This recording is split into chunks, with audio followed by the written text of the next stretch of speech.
Hello everyone.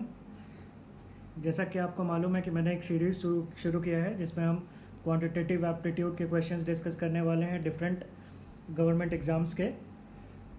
तो मैंने last video में EPFO 2017 के क्वेश्चंस डिस्कस किए थे क्वांट्स के, जो कि 2 वीडियो में मैंने कंप्लीट कर दिया था। आज मैं 2012 के क्वेश्चंस लेकर के आया हूँ, जो काफ़ी थोड़े पुराने क्वेश्चंस हैं 2012 के, लेकिन क्वेश्चंस का लेवल काफ़ी अच्छा है।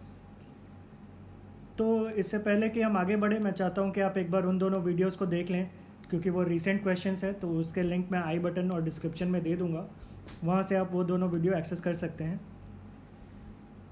एक बार ये सीरीज़ ख़त्म हो जाए EPFO का, उसके बाद मैं आगे चल के SSC CGL के प्री के क्वेश्चंस लेकर के आऊँगा। टोटल 25-26 सेट्स हैं, हर सेट में 25-26 क्वेश्चन के आसपास रहते हैं। तो कुल मिला के 500-600 कुछ गुड क्वेश्चंस आपको मिल जाएंगे, जो आप रेगुलर प्रैक्टिस करके EPFO के लिए अपना क्वांट्स स्ट्रॉन्ग कर सकते हैं। तो चलिए आज के क्वेश्चन डिस्कस करते हैं, शुरू करते हैं। पहला क्वेश्चन जो है सब आपके स्क्रीन पे दिख रहा होगा आपको। पहले आप ट्राई कीजिए खुद से, बेसिक सा क्वेश्चन है, हो जाना चाहिए सभी से। मैं तो यहाँ बनाऊँगा ही, लेकिन उसके पहले आप एक बार ट्राई कर लेंगे तो बेटर रहेगा। तो क्वेश्चन बोल रहा है 20% of P is equal to 30% of Q is equal to 1/6 of R, then निकालना है P is to Q is to R। Options दिए हुए हैं, वैल्यूज़ दिए हुए हैं। तो चलिए बनाने की कोशिश करते हैं इसको। अब इस क्वेश्चन में कुछ परसेंटेज में, कुछ फ्रैक्शन में है।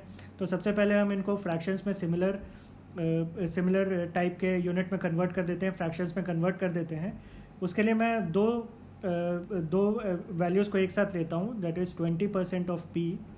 दो वैल्यूज़ को एक साथ लूँगा, 20% of P is equal to 30% of Q। अगर मैं इसको रेशियो में कन्वर्ट करूँ तो P/Q का वैल्यू मेरे पास हो जाएगा 3/2, जो कि होगा इक्वेशन 1। परसेंटेज ऑटोमेटिकली कट जाता है।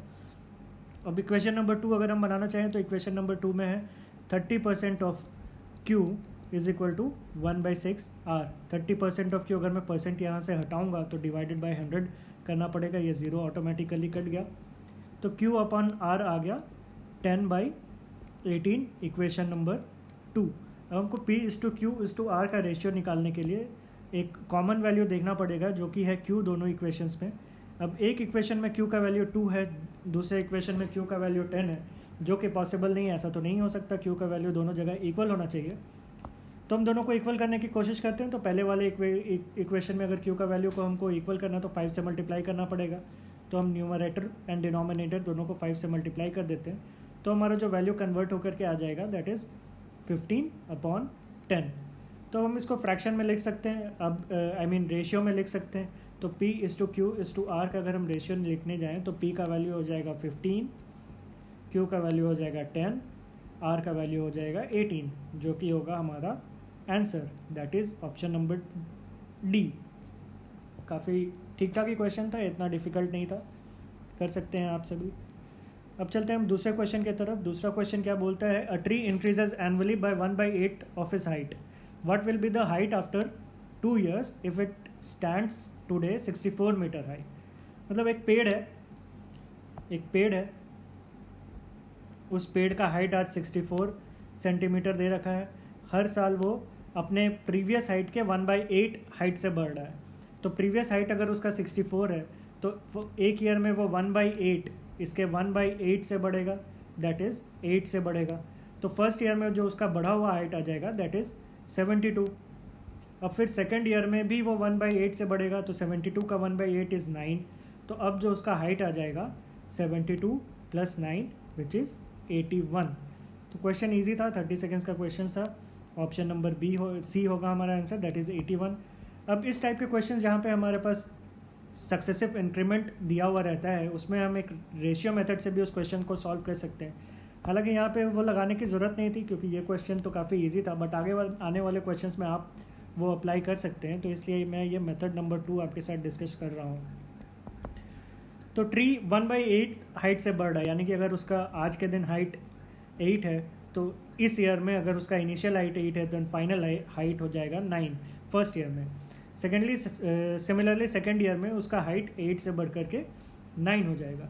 अब 2 कंसेक्यूटिव ईयर्स में टोटल हाइट उसका कितना इंक्रीज हुआ है, इसको निकालने के लिए हमको इन दोनों वैल्यूज़ को मल्टीप्लाई करना पड़ेगा। 8 × 8 is 64, 9 × 9 is 81। That means initial height उसका 64 था, फाइनल हाइट उसका 81 था आफ्टर 2 ईयर्स के सक्सेसिव इंक्रीज।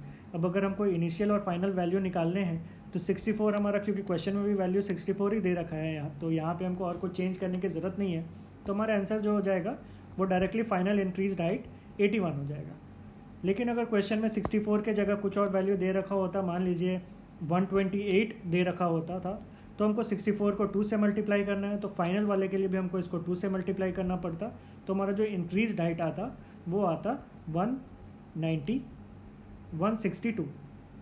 यहाँ 81 को 2 से मल्टीप्लाई करेंगे तो 162 आएगा।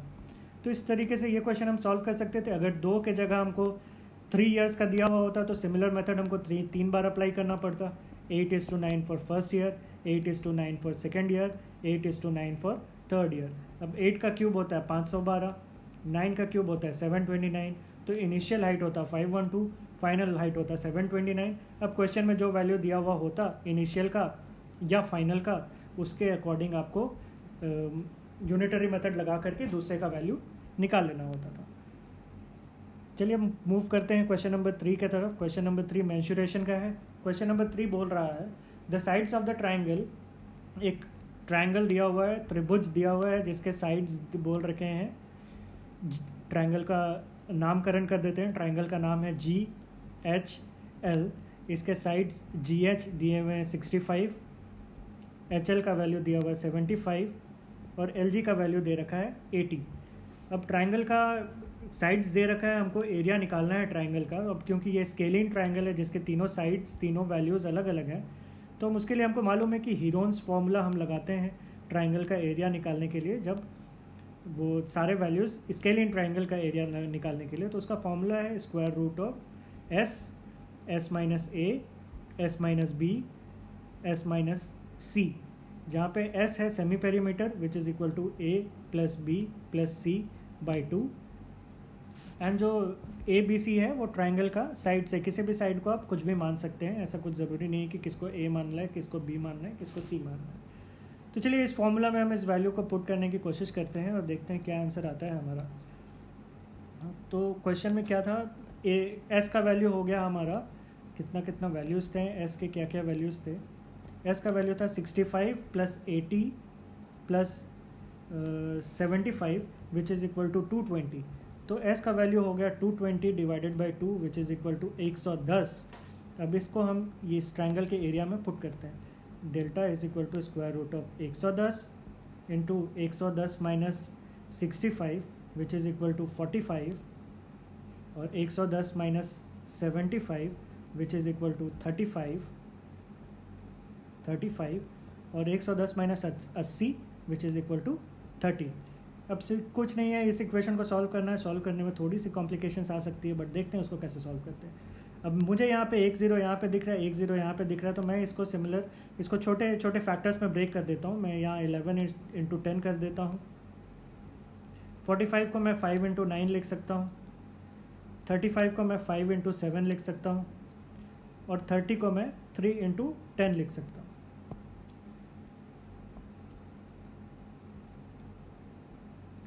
अब यहाँ पे इस 10 से और इस 10 से एक 10 मेरा बाहर आ जाएगा, आई एम सॉरी,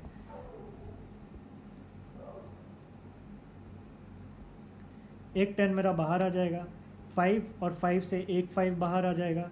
9 से एक 3 बाहर आ जाएगा। अंदर बच जाएगा square root of 11, square root of 7, square root of 3। अब इसको मल्टीप्लाई करते हैं तो ये इस तरफ हो जाएगा 150, इधर हो जाएगा 21 इंटू 11, 21 इंटू 11, 21 इंटू 10 210 प्लस 11 231, तो 150 इंटू 231। अब 231 का स्क्वायर रूट का वैल्यू निकालना है, जो कि हमको अप्रॉक्सीमेशन से ही निकलेगा, क्योंकि ये परफेक्ट स्क्वायर तो है नहीं। इसका मतलब है कि आंसर जो भी होगा हमारा वो अप्रॉक्सीमेट वैल्यू पे होगा, तो अप्रॉक्सीमेट करने की हम कोशिश करते हैं। ये तो 150 एज इट इज रहेगा। हमको मालूम है 15 का स्क्वायर होता है 225 एंड 16 का स्क्वायर होता है 256। तो 15 और 16 के बीच में इसका वैल्यू होगा और टूवर्ड्स ये 15 के इंक्लाइंड है, तो मैं 15 ही ले लेता हूँ। मान लो मैं 15 ही इसका वैल्यू ले लेता हूँ, तो 150 इंटू 15 हो जाता है 2250। अब मैं एक बार ऑप्शन की तरफ नज़र डालता हूँ कि देखें ऑप्शन में क्या दे रखा है एग्जामिनर ने। तो ऑप्शन में देखेंगे कि पहला ऑप्शन 2100 जो कि ऑटोमेटिकली नेगलेक्ट हो गया क्योंकि मैंने जब 15 लिया तो 2250 है और एक्चुअल में वो वैल्यू 15 से ज़्यादा है, तो मेरा आंसर 2250 से थोड़ा ज़्यादा ही होगा। तो ऐसा मुझे एक ही ऑप्शन दिख रहा है जो कि है ऑप्शन नंबर डी, जो कि 2250 से थोड़ा सा ज़्यादा है, दैट इज़ इस क्वेश्चन का है। तो इस क्वेश्चन का आंसर डेफिनेटली वही होना चाहिए जो कि 2280 के आसपास होना चाहिए, अप्रॉक्सीमेट वैल्यू है 2280। अगर ऑप्शंस और क्लोज होता है तो मैं थोड़ा और अप्रॉक्सीमेट करता, यहाँ 15.1 या 15.2 ले लेता, बट वो करने की ज़रूरत नहीं पड़ी क्योंकि एग्जामिनर ने ऑप्शंस काफ़ी इजी सेट किए हैं जिससे आप क्वेश्चन इजीली निकाल सकते हैं। तो ये था हमारा क्वेश्चन नंबर 3। अब क्वेश्चन नंबर 4 पे मैं लास्ट में आता हूँ, पहले मैं क्वेश्चन नंबर 5 डिस्कस कर लेता हूँ। तो क्वेश्चन नंबर 5 क्या बोल रहा है, अ train travels at a certain average speed for a distance of 63 km. Thereafter, it travels a distance of 72 km with an average speed of 6 km per hour more than the original speed. Total time taken to cover the complete journey is 3 hours. What is the original speed of the train? तो question में क्या बोल रहा है कि एक train चल रहा है, एक रेलगाड़ी चल रही है, स्टार्टिंग शुरू के 63 किलोमीटर्स तक वो x किलोमीटर पर आवर से मूव कर रही है और आगे के 72 किलोमीटर पर आवर के लिए वो x + 6 किलोमीटर पर आवर के स्पीड से मूव कर रहा है और टोटल टाइम जो लगा है उसको ये डिस्टेंस कवर करने में वो है 3 आवर्स का। तो इस क्वेश्चन को सॉल्व करने के लिए हम टाइम, स्पीड एंड डिस्टेंस का एक बेसिक फॉर्मूला यूज़ करेंगे, that is speed is equal to distance travelled by time. तो अगर मैं इस फर्स्ट वाले पार्ट को T1 मान लेता हूँ, सेकंड वाले पार्ट को T2 मान लेता हूँ, तो मेरा इक्वेशन बन जाएगा T1 + T2 = 3। अब इस इक्वेशन में मैं स्पीड और डिस्टेंस का वैल्यू पुट करता हूँ, तो T1 का वैल्यू मिल रहा है 63 और x, तो time is equal to distance travelled by speed. तो फर्स्ट 63 किलोमीटर के लिए वो x स्पीड से चला है तो 63/x, नेक्स्ट 72 किलोमीटर्स के लिए वो x + 6 के स्पीड से चला है, जिसको इक्वेट करेंगे तो 3 आएगा। तो अब देखा जाए तो ये एक बेसिक क्वाड्रेटिक इक्वेशन बन गया है, आप सभी इसको सॉल्व कर सकते हैं, आई थिंक आपको कर लेना चाहिए, बट फिर भी क्योंकि ये मैं करके दिखाई देता हूँ एक बार इसका सॉल्यूशन। तो ये 21 हो गया एंड ये 24 हो गया अगर हम 3 से इसको कट करेंगे। तो अब हम इसको सिंप्लीफाई करते हैं, तो न्यूमरेटर में x × x + 6 अगर मैं डिनोमिनेटर ले लेता हूँ तो 21 को x + 6 से मल्टीप्लाई करना पड़ेगा, 24 को x से मल्टीप्लाई करना पड़ेगा और इधर आ जाएगा मेरा x² + 6x, क्योंकि 3 तो ऑलरेडी कट चुका है। तो 21x + 24x हो जाएगा 45x + 21 × 6 is 126 which is equal to x² + 6x। अब ये पूरा वैल्यू को मैं एक साइड लेकर के आ जाऊँ तो मेरा क्या बनेगा, x² - 39x - 126 is equal to 0। अब मुझे इस 39 को ऐसे दो फैक्टर में जोड़ना है जिसका सम आएगा 39 और प्रोडक्ट आएगा 126। तो मैं इसको दो फैक्टर्स में जोड़ देता हूँ, एक इसका हो जाएगा 42, एक हो जाएगा 3। 42 × 3 इज़ 126 और 42 - 3 इज़ 39।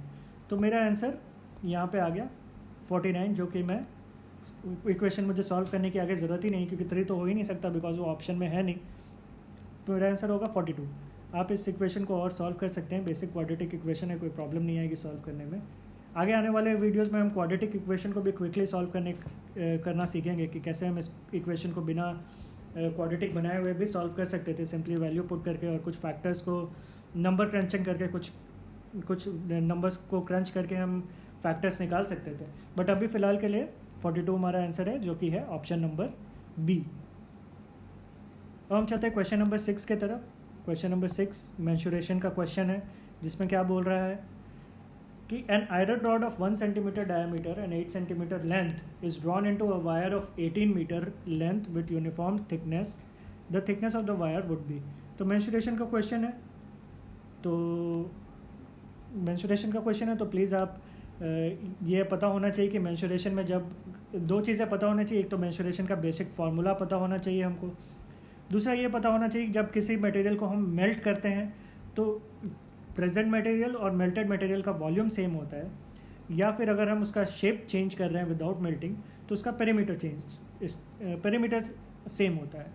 इस क्वेश्चन में हम एक मटेरियल से दूसरे मटेरियल में कन्वर्ट कर रहे हैं उसको, तो यहाँ पे हमारा वॉल्यूम सेम होगा, तो हमको सिर्फ वॉल्यूम का इक्वेशन इक्वेट कर देना है दोनों मटेरियल 1 एंड मटेरियल 2 का। अब दोनों मटेरियल, एक आयरन रॉड है, एक वायर है जो कि सिलेंडर ही होता है, तो दोनों में हमको सिलेंडर का फॉर्मूला लगाना पड़ेगा। पाई, सिलेंडर का फॉर्मूला होता है पाई आर स्क्वायर एच। दोनों साइड को हमको इक्वल करना पड़ेगा। मैंने एक तरफ के रेडियस और हाइट को R1 और H1 मान लिया है और दूसरे के हाइट को R2 और H2 मान लिया है। तो पाई पाई तो कट गया। अब डायमीटर मुझे दिया हुआ 1 सेंटीमीटर, तो रेडियस हो जाएगा 1/2। 1/2 multiplied by 1/2 is 1/4 into height मेरा है 8 और रेडियस का वैल्यू हमको निकालना है और हाइट हमें 18 मीटर दिया हुआ है। ये ध्यान देने वाली बात है, यूनिट आपको सेम रखना है दोनों तरफ। तो मीटर हमको हम सेंटीमीटर में कन्वर्ट कर देंगे तो ये 1800 आ जाएगा। अब 4, इसको सिंपल कैलकुलेशन है, 4 2 ज़ा 8, तो ये हो गया 900, यानी कि R2 स्क्वायर का वैल्यू आ गया 1/900, यानी कि R2 का वैल्यू आ गया 1/30 स्क्वायर रूट ऑफ 900। तो ये हो गया हमारा रेडियस का वैल्यू, लेकिन 1/30 कोई ऑप्शन में है नहीं और ये आंसर होगा भी नहीं। अगर ये ऑप्शन में एग्जामिनर ऑप्शन में देता तो वो थोड़ा सा ट्रिकी क्वेश्चन हो जाता, बिकॉज बहुत सारे लोग 1/30 मार्क कर देते, बट 1/30 आंसर नहीं है क्योंकि हमको थिकनेस निकालना है और ये हमने रेडियस निकालना है। थिकनेस मतलब डायमीटर, तो हमको इसको 2 से मल्टीप्लाई करना पड़ेगा। तो हमारा आंसर होगा वो थिकनेस का, that will be 1/30 into 2 which is equal to 1/15।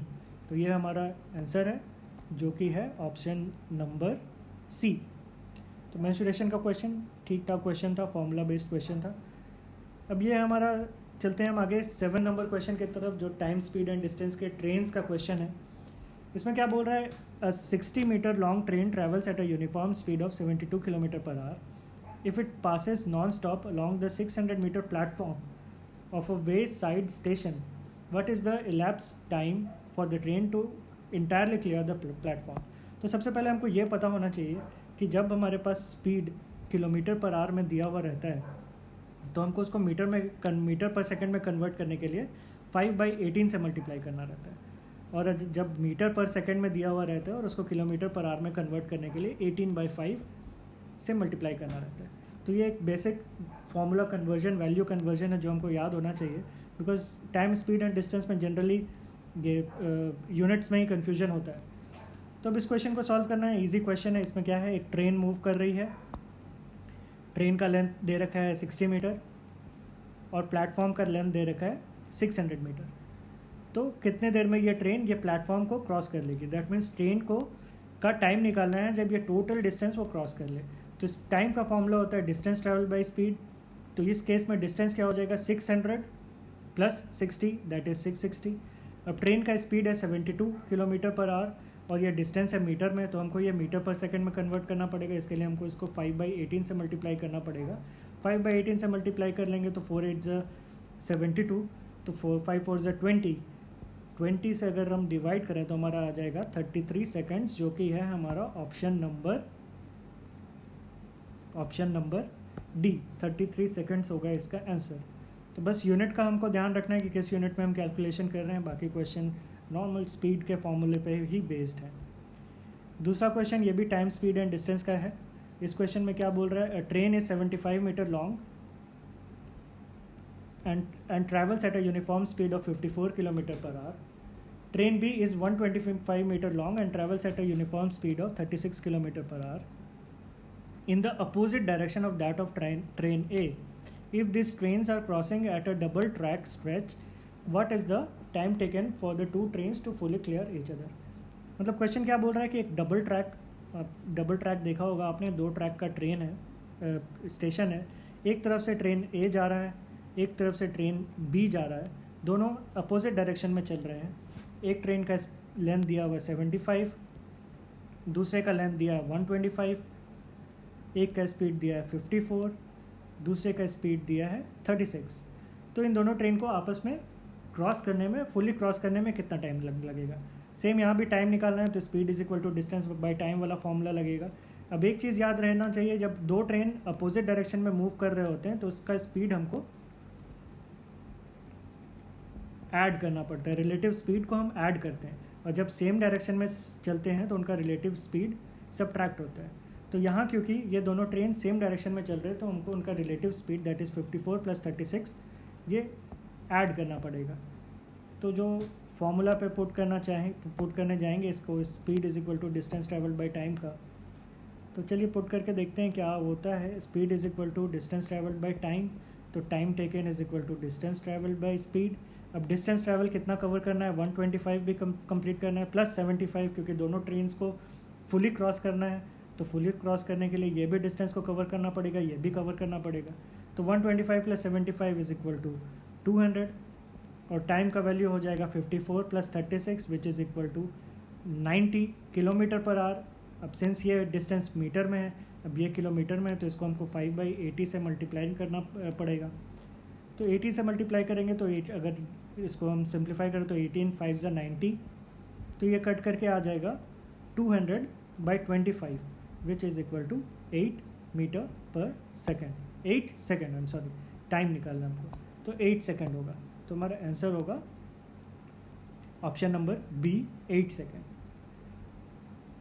तो अब एक क्वेश्चन बचा था जो मैंने बोला था लास्ट में डिस्कस करूंगा। ये क्वेश्चन है स्टैटिस्टिक्स का क्वेश्चन है। ये क्वेश्चन देखने में ही डिफ़िकल्ट लग रहा है, फॉर्मूला बेस्ड क्वेश्चन है, इसके लिए आपको स्टैटिस्टिक्स की पूरी जानकारी होनी चाहिए।